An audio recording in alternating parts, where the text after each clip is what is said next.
All right, hey, welcome football fans. It's time for another edition of Football Talk. I'm your host, Charles E. Smith Jr., and of course, we bring you this show every single week.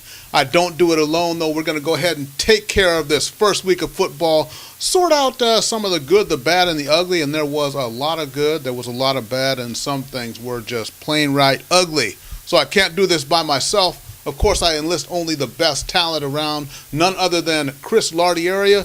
Follow him on Twitter at Chris L Sports, and also he's got a new blog going. And you know what? Just so I don't mess up the address of his blog, I'm going to go ahead and bring Chris on right now. And Chris, what's happening? What's the latest there in Chris Lardieri-ville? And tell us about that blog you got going. Thanks, Charles. Chris Lardieri-ville is good. To keep things simplistic, my blog is similar to my Twitter handle, chrislsports.blogspot.com. As always, I will throw up observations and my sardonic humor as it relates to the NFL. In addition, still writing the FN Follies column for Football Nation. That can be found at footballnation.com. All right, beautiful. So let's go ahead and get right into it here now. First we got to give congratulations. We're not haters here, so the main thing is congratulations, Peyton Manning, the elder statesman there, still getting it done after all these years. Another one of these great regular season performances. He has 7 TD passes against the Baltimore Ravens. They go ahead, they open at home, they blow out the world champion Ravens, get a little bit of revenge for getting knocked out of the playoffs last year. But, great performance by Manning. And, of course, the game changed on a couple of plays. You got to look at, of course, Dallas Clark dropping that what would have been a touchdown right at the end of the half. And Dallas Clark looks really pretty rusty doing that for the Ravens. And then the other was the not a catch by Wes Welker, which, goes on to change the momentum further in the Denver Broncos' favor, but not to take anything away from him. Talk to me. Yeah, it was a close game at the half, and then the Broncos just completely opened it. I mean, you're going to have plays like that with the what-ifs, the ticky-tack calls by referees. But the key is, as we saw down in San Diego on Monday night, it's who takes advantage of them, and you cannot give Peyton Manning a second chance. And I know it's only week 1, and all the pundits are going to hem and haw about trends and this and that, but I'll do the same. I think that, you saw the epitome of why I think Denver's got one more Super Bowl run in them. Peyton showed no signs of any of the after effects from his neck surgery, and I think he's pretty happy to have Wes Welker flanked out to the side. Yeah, most definitely. And then let's go to a little bit of from the very good to the very bad. And what award can you give to Lavonte David, the linebacker for the Tampa Bay Buccaneers, who they've got the game won. They've got they've got the Jets down by 2 points. The Jets are in a 3rd and long situation. He tackles Geno Smith out of bounds, gets an unsportsmanlike penalty, roughing call that puts them in field goal range right then and loses the game. So Lavonte David, I don't know what award you want, but hey, maybe you should just sit in a corner with a dunce cap on. I watched that play and I could not believe it when I saw it unfold. Yeah, and what's music to me, more than that, is the commentators who have come out Monday morning quarterbacking about how, it's another ticky-tack ball, and quarterbacks are protected in this league. Look, that rule's been in place for a while now. You don't hit a quarterback out of bounds, even if he's taking one step up, and you see he's heading out of bounds. You let up. It's the way it is. You may not like it. You can bash Roger Goodell all you want. That is just plain stupid. And, at the same token, at what point do you blame Greg Schiano? I'm sure Schiano wanted to rip his head off, much like Tom Coughlin wants to stick footballs to David Wilson's hands now.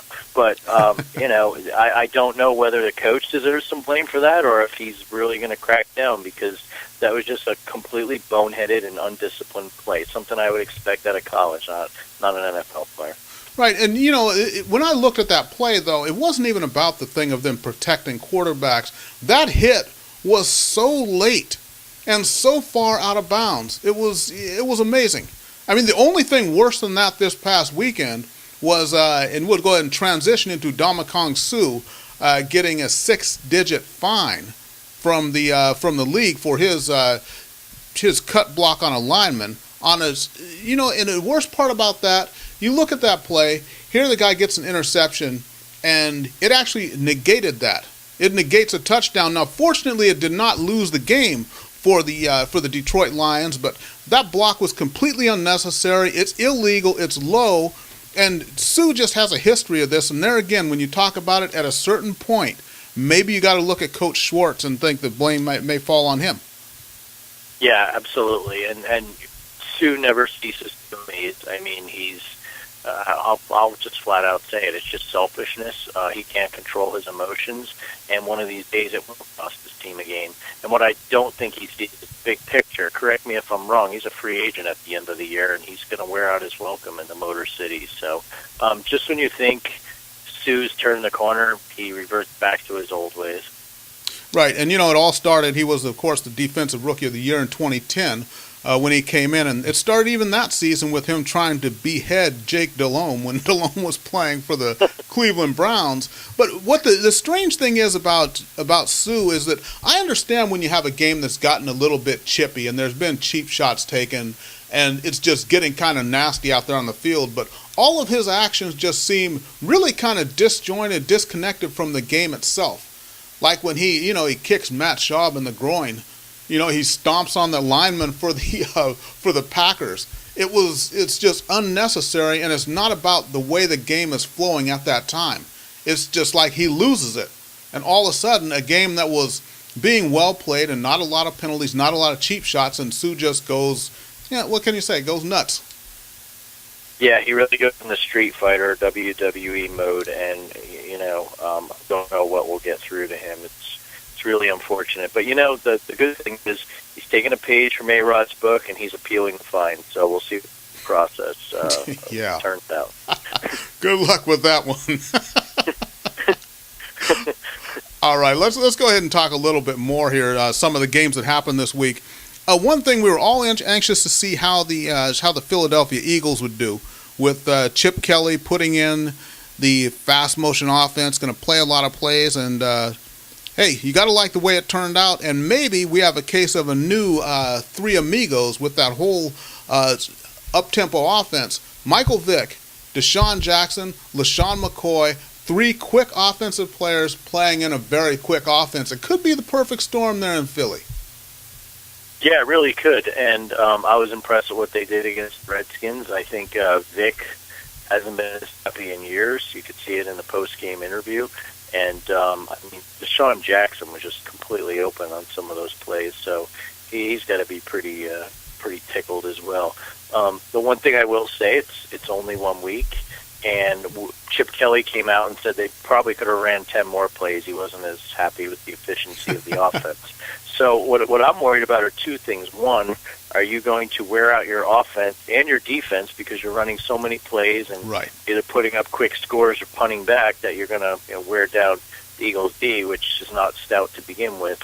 And two, Vic did run a lot, and he made some nice runs, but I always worry he's just one hit away from getting hurt again, and we've seen that in his career. But that said, I like Chip Kelly's wrinkle and bringing the Oregon offense to the NFL. It can only be a good thing, and teams are going to scramble to scheme against it. So we shall see what happens. Yeah, and then you have on the other side of the ball, RG3 just really, that first quarter and first half, he really looked kind of rusty there. And to me, even though they came back and made a game of it, but a little bit tentative there, I think. Just the conservative play calling, RG3 not moving, running around us very much. But what did you think of Washington on the offensive side of the ball as a whole in that game? Yeah, very weak, and what I think is RG3 hasn't played in a game in, over 8 months. And essentially what you saw there in the first half was his preseason. He was rusty. He was probably got the amount of snaps he would have in 4 preseason games, let's say. So, in the second half he looked better. I know a lot of it they're playing catch-up. They're throwing more. But, it's hard to say. Coming back from that injury, Adrian Peterson was a fluke coming back from major knee surgery as quick as he did and then putting up the second-best statistical rushing season ever. Yeah.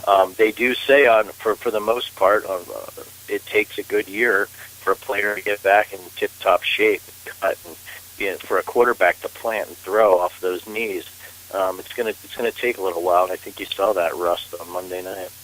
Right, and that was the thing when Tom Brady had that knee injury too, was just being able to step up and throw and put that pressure on that you need to. And so we'll see. Maybe RG3 will get better as the season goes on, but let's not read too much into week one. But one of the other teams that had problems, switching back to the AFC, and that is the Pittsburgh Steelers, who, a rough season last year, missing the playoffs, and now All-Pro center Marquise Pouncey goes down with a torn ACL, out for the year.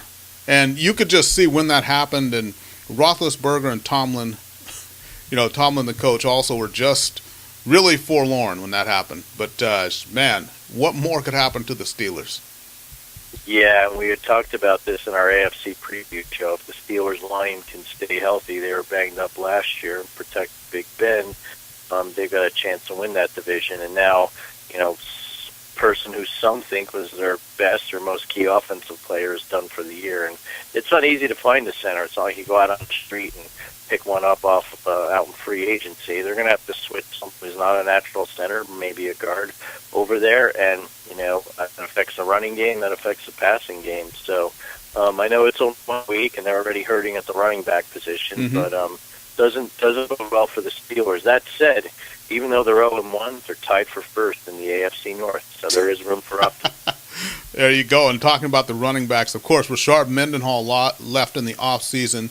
He's now in Arizona. And Le'Veon Bell, who is supposed to be the next big thing, and he's going to be out now for a month. So I believe it's Isaac Redmond who's going to get the start this week for the Steelers. So, man, we talk about what Tom Brady might have to do this year, adjusting to not having any receivers that he's familiar with, and Amendola being out. But Big Ben is going to go through a tough season this year. They may make the playoffs, they may right the ship, but he's going to have to channel everything that he's got inside if Roethlisberger is to lead this team into the playoffs. Yeah, and doing it without Mike Wallace is one of his targets too. So he's got a tall task ahead of him. Okay, and stay in the AFC. How about another epic Monday Night Football meltdown by the San Diego Chargers? It's reaching the point where it doesn't even surprise anyone anymore. You just wait for the 20-odd point lead, and then you just sit back, grab yourself another beer, and wait for the inevitable Phillip Rivers meltdown. We remember last year, I think they had maybe a 30-point lead, high 20s at least, lead against the Peyton Manning-led Broncos. They lose that game, and then they were up 28-7, I believe, on the Houston Texans. Texans come roaring back and take down Rivers and the Chargers. So I think this gets rid of any theories anyone may have of Norv Turner being the problem there, because Turner's gone, new coach in, same results. Yeah, and we were talking about this in our pre-production meeting. When I saw the Chargers went up 28-7, I turned the TV off, and then I realized a few minutes later, this is the Chargers. It's Monday night, and I put it back on, thankfully, and got to see. When the Texans kicked the field goal, I didn't scratch my head. It's like I was surprised, but I wasn't. And my wife asked, "Who won the game?" And I said, "The Texans." They came back and won. She said, "You're kidding me." And I said, "Honey, it's the Chargers." And she just looked at me. So yeah, not even the football wives are not surprised by the Chargers. And again, I know the refs admitted this week they got a call wrong that didn't go the Chargers' way, but the refs did not put that ball into Brian Cushing's hand that he took back for a touchdown. Right. And that's Phillip Rivers, and that's what I'm starting to see now. Whether it's Schottenheimer, Turner, now Mike McCoy, is Phillip Rivers an elite quarterback? And I know he doesn't have the tools around him that he used to. Vincent Jackson's gone, Sproles, Tomlinson retired. Is trying to do too much, and he does this a lot. I'll force the ball, throw interceptions at the most inopportune times, and it's not like the Chargers have a formidable defense. It's really confounding. Are they starting to become the Chicago Cubs of football? I don't know. Yeah, we'll see. I don't know what the deal is, but like we had talked about when we did our AFC preview, I think this is the year where everything I think we're seeing the end of the Phillip Rivers era. At the end of this season, I think we're going to have a whole new look team going into next year. But of course, we still got 15 games to play. and who knows what'll happen. But let's talk about another game, and that was the big opener there in Dallas. Dallas against the New York Giants. And we talk about teams getting used to players. And when we look at what happened with Eli Manning there, I think that here is a case where you look at the familiarity between quarterback and receiver. Of course, Victor Cruz winds up with 3 touchdown passes in that game. The Giants had 6 turnovers in the whole game. Wilson had 2 fumbles. By the end of the day, you have Scott in there running back, but Eli really he threw for over 400 yards and was in position to lead them back and win that game by 1 point. And I thought that was really going to happen at the end there. And then you see Scott late on turning on the ball. It hits his shoulder, interception for the Cowboys, and that's what kind of seals the game. But that's where you see, to me, the importance of those timing issues that are always talked about in every NFL show.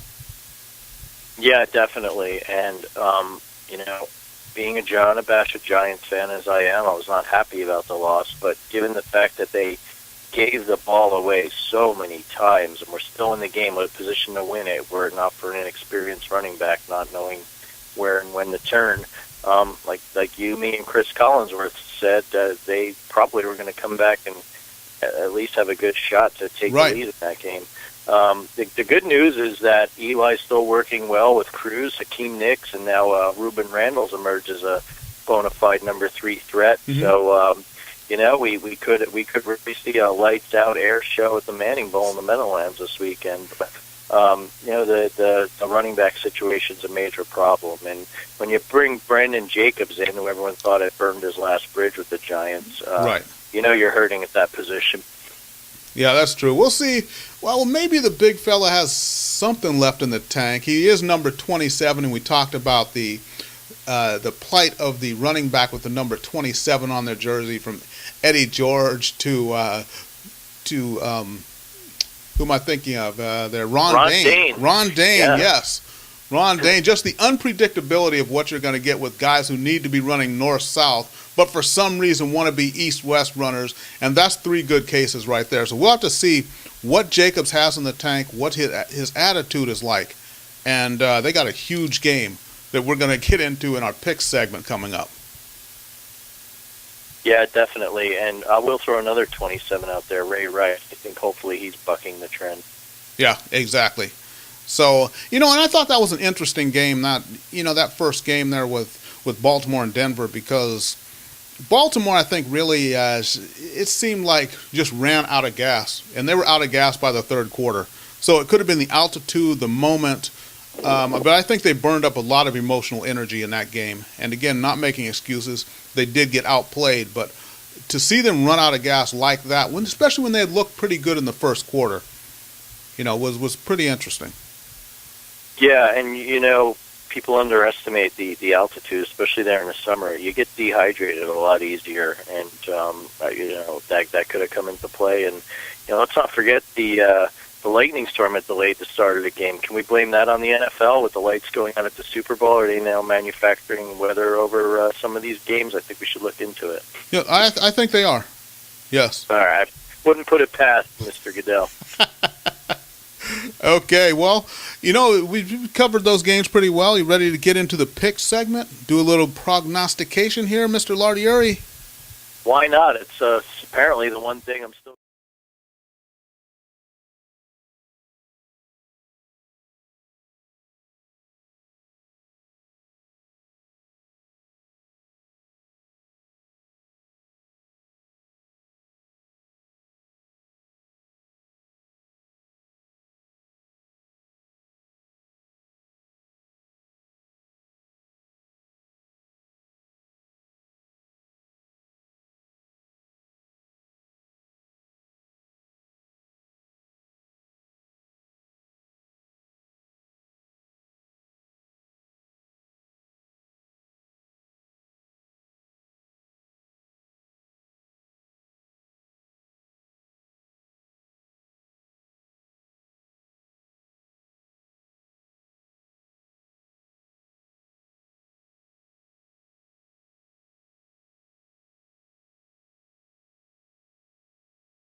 got the press on RG3, and given the way the Eagles lit him up, I think Mike McCarthy will scheme to take advantage of that on Sunday. Yeah, I think so too. Because when I look at just the teams, if we look at it on paper, I think Green Bay really has a stronger team than do the Redskins. And you look at the rust that was on RG3 versus Rodgers, who is still hitting on all 8 cylinders. The Green Bay defense, a little bit improved, and also on defense, we talked about Ndamukong Suh, but Washington has a guy who's kind of has that sort of same thing going on, and that's D'Angelo Hall, the defensive back.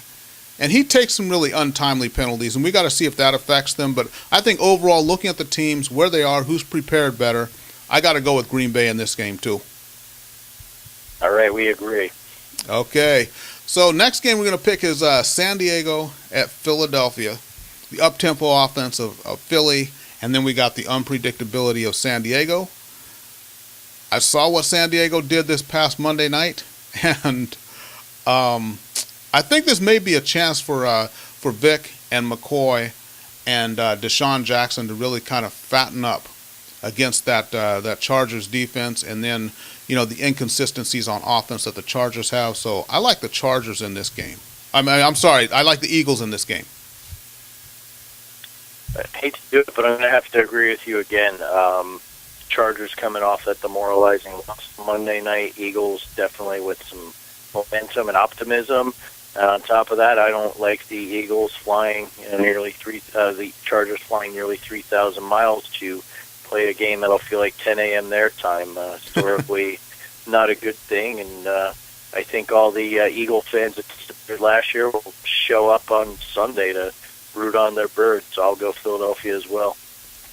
All right, and then the next one we're going to pick AFC matchup: Miami Dolphins in Indianapolis to take on the Colts. Miami got hot in the second half there and kind of really blew past Cleveland the way that they were supposed to. Indianapolis kind of had a tough time too, and it took a run from Andrew Luck to put away that game against the Raiders. So 2 young quarterbacks, both in their second years here. Ryan Tannehill in Indianapolis to take on Andrew Luck and the Colts. How do you see that one?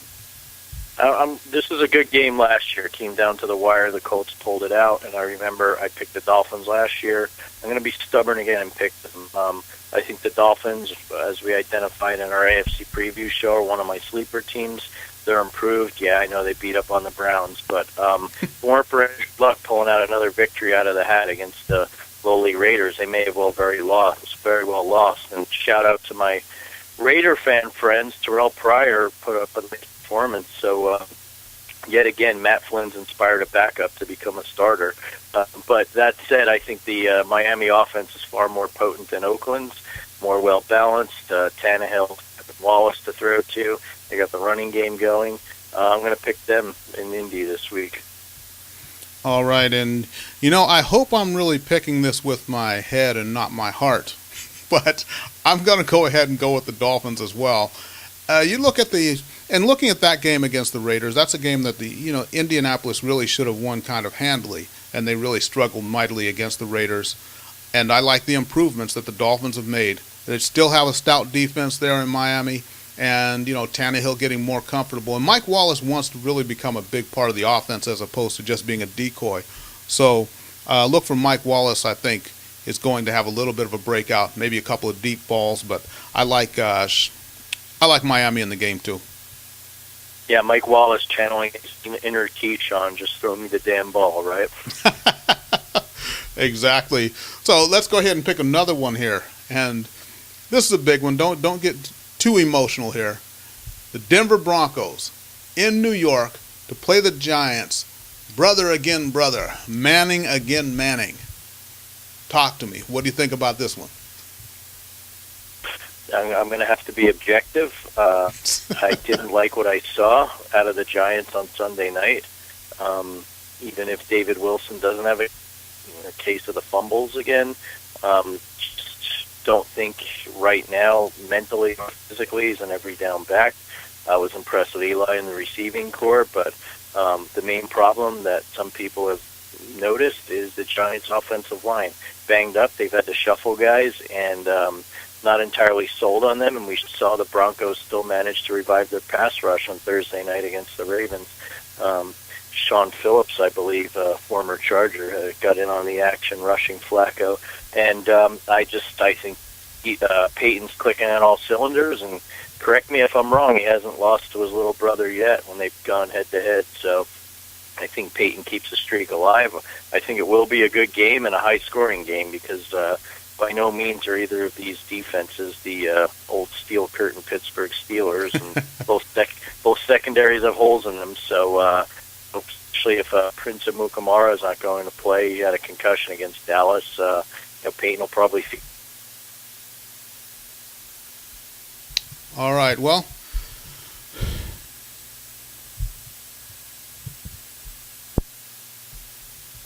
we'll have to see how that goes. Let me go ahead and get Mr. Lardieri back on the horn here. But looking at that game, I mean, I look at the way the Broncos played,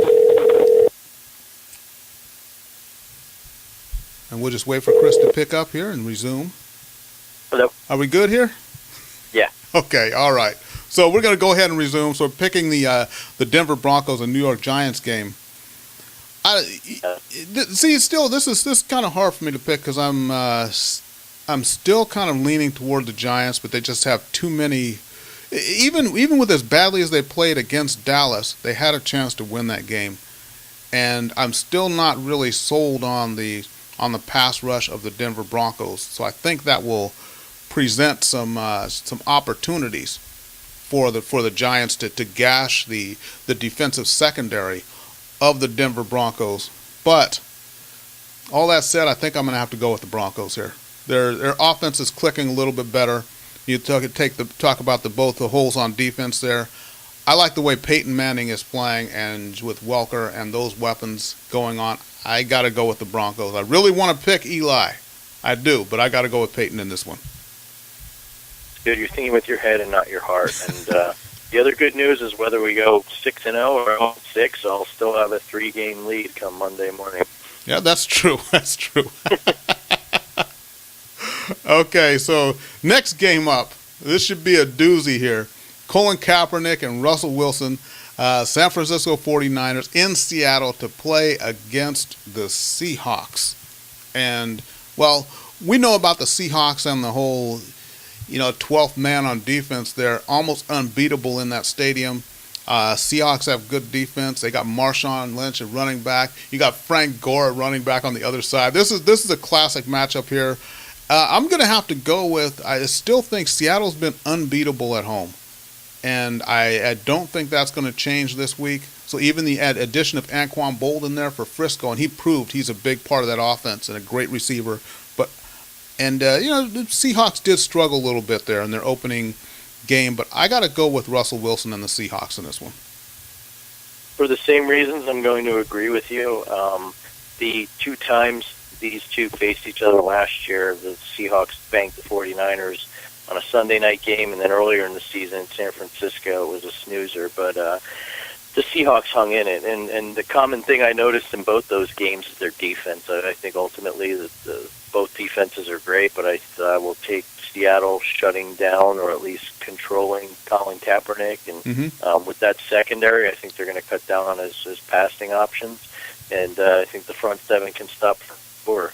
And if you get a little drizzle or whatever up there, it's just even more of a home field advantage for the Seahawks. So I'm going with them. Like you said, they had a pretty poor effort against the Panthers on Sunday. But I think they rebound this week. It's going to be like a playoff atmosphere up in Seattle. All right, and let's go ahead and pick one more here. Pittsburgh at Cincinnati. Both teams, of course, kind of lackluster performances there, obviously, in the first game of the season. Pittsburgh's got problems. Cincinnati's main problem is that they are the Bengals. So it's a matter of if they can overcome that. How do you see that one there with Pittsburgh and Cincinnati? I can't pick a tie. What I will do is I'm going to go with the Bengals.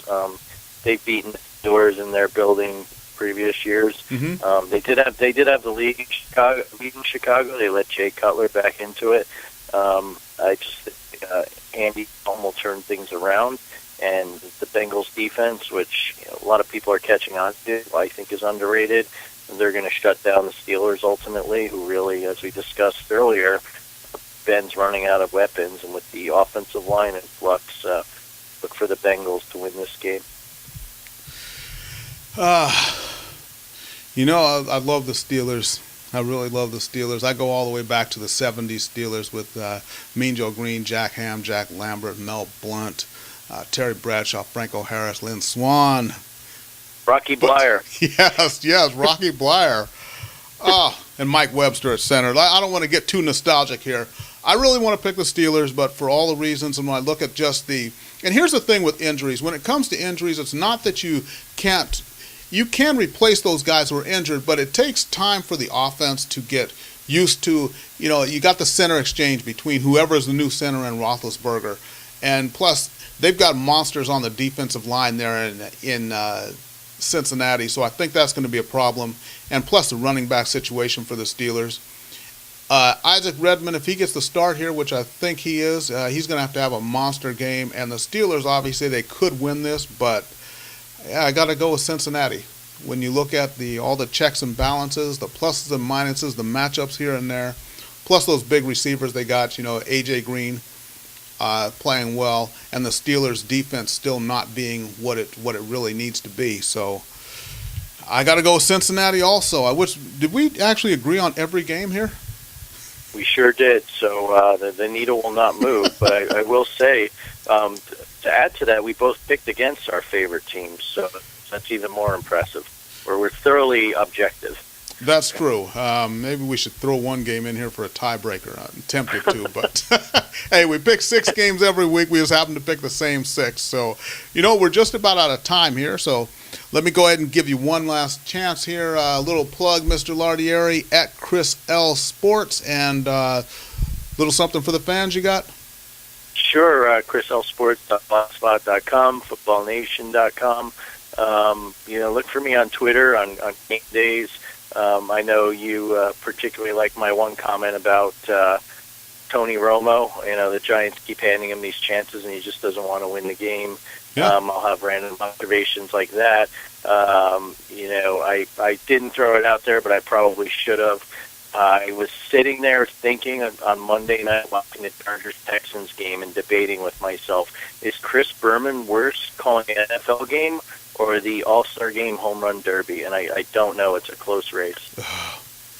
Yeah, that was brutal, I got to admit. And also, everybody can follow me on Twitter, again, game days, at The Inside Sports. And also you can, every now and then I throw a little nugget of wisdom out there. Or I guess, perception is reality. So I think it's wisdom. You may think it's just crazy. I don't know. But anyways, we do thank everybody for watching. And, Chris would agree. And I say this frequently, but the reason we do this show is just simply for you, the fans out there, and because we love the sport, you love the sport, and we like to bring it together and give it to you real. There's no sugarcoating here, and we just tell it like it is, and that's the beauty of football talk. Amen. All right, everybody. So for Chris Lardieri, I'm Charles E. Smith, Jr. Thanks for joining us, and we'll see you next week right here on Football Talk, an Inside Sports production.